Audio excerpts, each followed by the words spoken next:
Well, not well. I mean, this is another sign that the Cold War is deepening.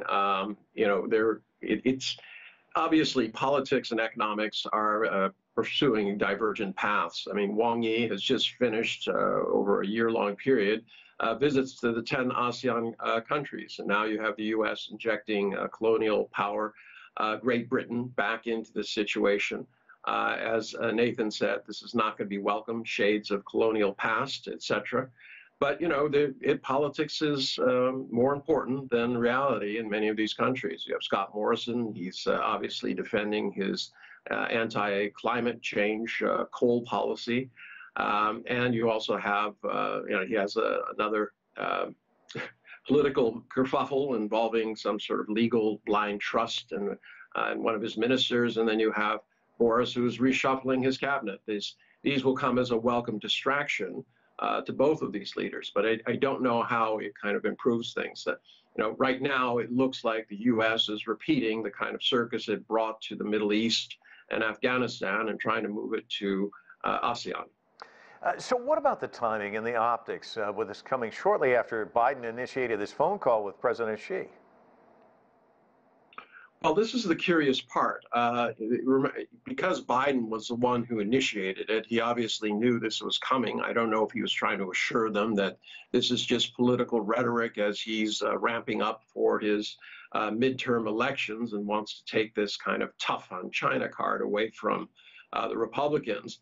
But it certainly is not going to play well in Beijing. I mean, this kind of constant daily drumbeat of anti-China vitriol that's coming from the administration, along with these kind of gangland-style extortion moves to contain China, are obviously not going to be received well.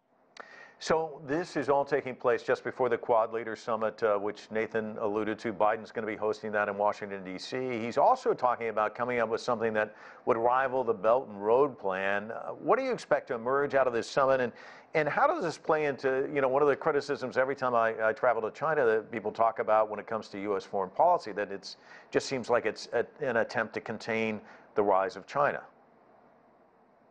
Well, I mean, it's very hard to escape that conclusion.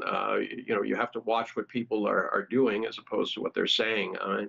It's a curious situation because, in theory, they could have tried to bring in Great Britain under the Quad itself. Obviously, that was rejected either by Great Britain or it was seen as not convenient because they wanted to share nuclear-powered technology with Australia.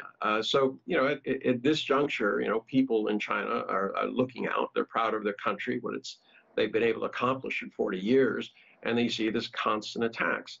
In terms of the nuclear power issue, though, I don't take it as seriously as many do. I mean, quite frankly, technology has moved on. They now have, autonomous submersible drones that can stay out for months.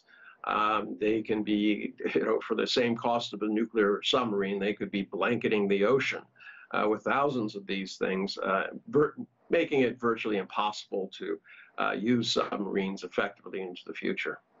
Einar Tangen, thanks so much for your analysis.